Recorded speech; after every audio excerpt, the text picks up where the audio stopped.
Maya pa oras kabalen.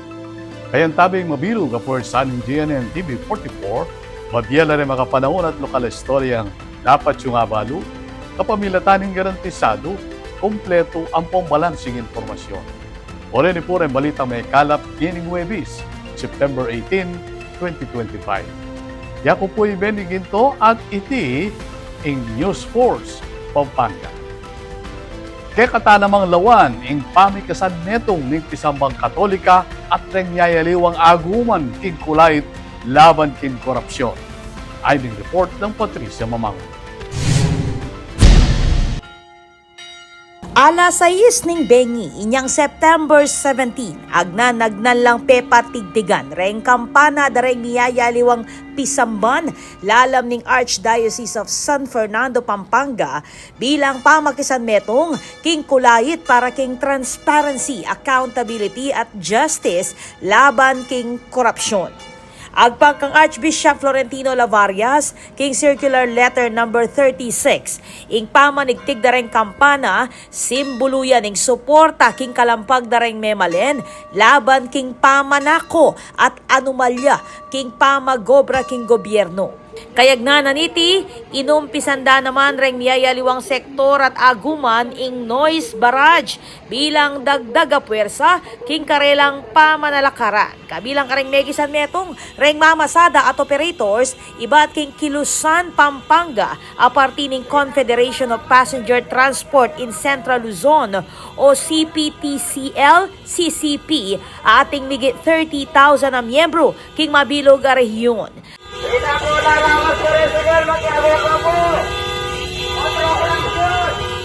Asahan naman ngeni, September 18, ing meto nga payapang rally, king San Fernando Cathedral, aasahang tagunan dareng niyayaliwang grupo, king Pampanga, bilang pamanalakaran kontra korupsyon. Ako po, Patricia Mamangon para king News Force Pampanga. Balitang tutuking balen, susuyo. Kabilang iya ing BCDA at CDC kareng kinilalang top 10 GOCC contributors ing bansa at tinanggap galal king Malacanang. Ay ning report. Pinuri ng Presidente Ferdinand Marcos Jr. ing maulagang papel dareng government-owned and controlled corporation o GOCC king panyulong ning bansa king selebrasyon ning 2025 GOCC's Day king Malacanang. Agpang king Presidente, maluwat na ning kayaduangan ning gobyerno reng GOCC king pamagpatupad kareng proyekto king infrastruktura, serbisyong pangkomunidad at pamanyawp kareng sektora kapus king suporta. As we celebrate this year's Government-Owned or Controlled Corporations or GOCC Day, we recognize the indispensable role that our GOCCs play in our nation's progress. For decades now, our GOCCs have been instruments of growth, equity, and empowerment. And through their contributions, we have built infrastructure, expanded services, invested in communities, especially those that have long been marginalized. Kabilang kareng 53 GOCC a kinilala, reng 15 ahensya a may kapag-remit migit metong bilyong pesos at 5 mekisan metong king GOCC Service Caravan inyang July 29 to 30, 2025. Linob kareng manimunang contributor ing Land Bank of the Philippines, Bangko Sentral ng Pilipinas, Philippine Amusement and Gaming Corporation o PAGCOR, Philippine Deposit Insurance Corporation o PDIC, Power Sector Assets and Liabilities Management o SOM Corporation. Kaya beya naman keti ing Basis Conversion and Development Authority o BCDA nung nukarin ing kabalen at ing presidente na niti ay Engineer Jake Bingkang ing tinanggap king galal. Major contributor yan naman ing Philippine Ports Authority, Manila International Airport Authority, ing Clark Development Corporation o CDC. Nung nukarin mismong CDC President and CEO Attorney Agnes VST de Banadera ang tinagon. Kabilang niya naman ang Philippine National Oil Company, Philippine Charity Sweepstakes Office, Subic Bay Metropolitan Authority, Maharlika Investment Corporation, Philippine Economic Zone Authority, at ing Philippine Guarantee Corporation. Dagdag ng Marcos Jr., maulagang mag-invest la naman ring GOCC kareng modernong teknolohiya at gawang mas epesyente ing proseso bang mas marakalpang Pilipino ing makinabang. Ako po, Patricia Mamangon para King News Force Pampanga. Balitang tutuking balen, susuyo. Kabilang lareng indang 19 anyos pababa, ring tinanggap financial support, king syudad Mabalacat, lalim ng social pension or social protection program for adolescent mothers and their children. Ayon ang report. Penimunande, Dinamabalacat City Mayor Jel Daquino at Vice Mayor June Castro ing pamagdake saw pinansyal. Kareng dinala na kaya nakang inda, lalam ning social pension for social protection program for adolescent mothers and their children. Kapamilatan ng City Population, Gender and Development Office, apani muna ng Charlo Costales, tinanggap la rin balang benepisyaryong tsa 3,000 pesos para king 3 bulan o 1,000 pesos balang bulan. Kabilang kareng kwalipikadong benepisyaryo, reng indang 19 anyos pababa. Kawani king ayudang pinansyal kapag nasaning programa ingaiwasan ing panibayong pamagbuktot. Nung nuka rin, amuyutan la rin kaya nakang inda na mayari king karelang pamagaral at adinan lareting counseling, mental health services at regular health check-up kaya bereng karelang anak. Ako po, Patricia Mamangon para King News Force Pampanga. Balitang tutuking balen, susuyo. Atin pa mga paling balita king pamagbalikling News Force Pampanga.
Nais naming ipaalala na ang pagtatayo ng bahay sa ilalim o malapit sa linya ng kuryente ay labis na mapanganib. Kapag aksidenteng maputol ang kable ng kuryente, maaari itong makasunog ng mga kabahayan at makamatay. Dahil dikit-dikit ang mga bahay, mabilis nakakalat ang apoy. At kapag tumama ang matinding kalamidad, maaaring matumba ang tore ng kuryente at direktang gumuho ang tore sa bahay ninyo. Ang paalalang ito ay mula po sa NGCP.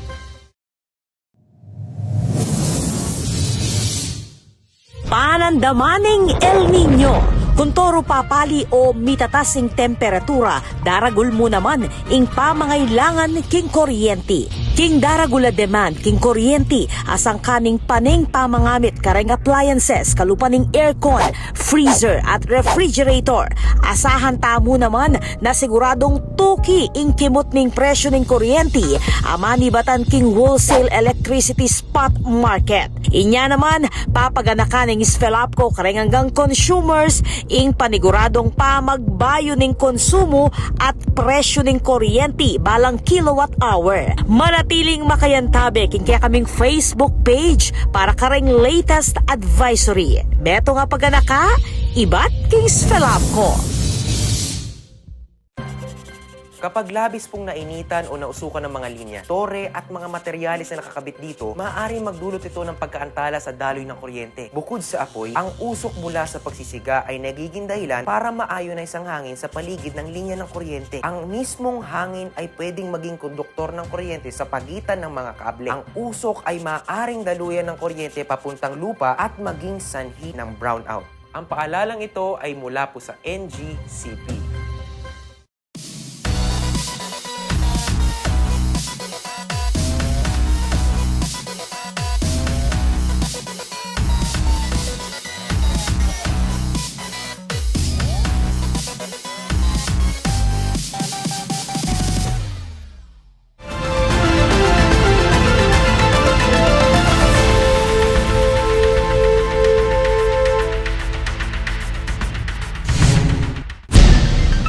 Deni pa rin balitang dapat tamong tutukan. Balaos ng daraptan ng JDN Realty in bloodletting program bilang parte ng Corporate Social Responsibility o CSR program. Ay ning balita. Matagumpeneng pesinayan ng JDN Realty Group kaya duwangan ng Philippine Red Cross ing banwahan a Give Blood, Give Love campaign ketiking New Point Mall, Angeles City. Nung nuka rin, may kakolekta lang 86 bags ning daya para kareng pasyente at ospital ang mangailangan. Tuturing niyang makabaldugan tradisyon ng kumpanya ing bloodletting drive. Amamia dalan para kareng volunteers, mall goers at miyembro ng komunidad na makapanampang sao. King temang Give Blood, Give Hope, Together We Save Lives. Dinikdiking ulaga ng balang patak ng daya, malyaring makapagligtas bi. Agpang kang Trixie Valdez, ing EHSS Manager ng JDN Realty Group. Community care goes beyond business. Balaos ng papatibe ng JDN Realty, ing karelang advokasya, king serbisyong pangkomunidad kapamilataning pamakisan metong at malasakit. Ako po, Patricia Mamangon para king News Force Pampanga. Balitang tutuking balen, susunod.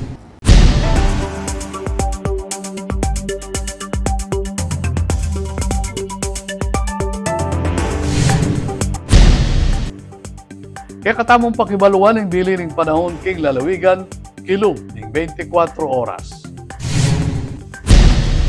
Ing babante na Tropical Depression ni Rasol, palwal na king Philippine Area of Responsibility at king dayong 165 kilometers west of Calayan, Cagayan at magdalang angin a 55 kilometers hanggang 70 kilometers per hour at papuntang west-northwest bilis sa 10 kilometers per hour.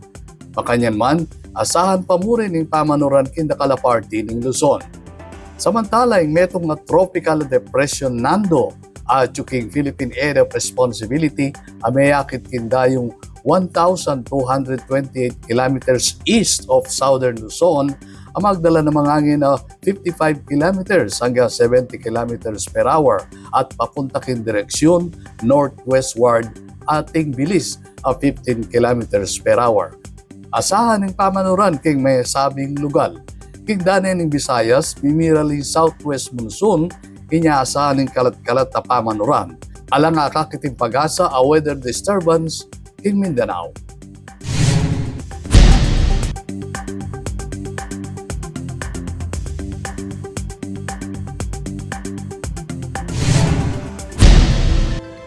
Kabalen maging partika kay pamagbalita ketiking News Force Pampanga na numang kaganapan isyo reklamo king kay lugal manyari mong ikwento isumbong kapamilatan na rin numerong may yakit king kay screen. Manyari mo namang mag-post king kay kaming Facebook account. Kasabi na ning makapalambon at marimlangangin namnaman mayabi ing pali ning lugod ni Apong Gino kapamilataning pamanipa na ketiyato ngenipat 98 days damo bayo datangin Pasko.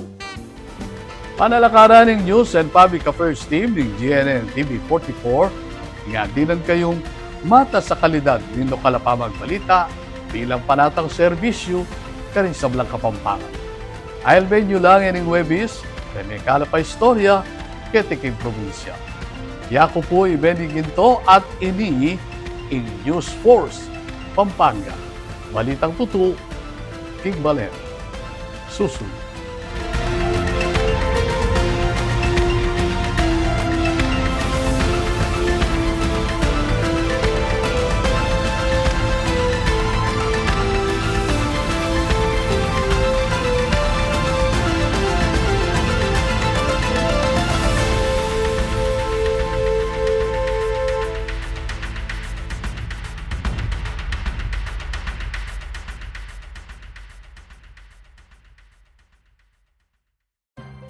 Ang inyong truck ay maaaring sumabit sa linya ng kuryente.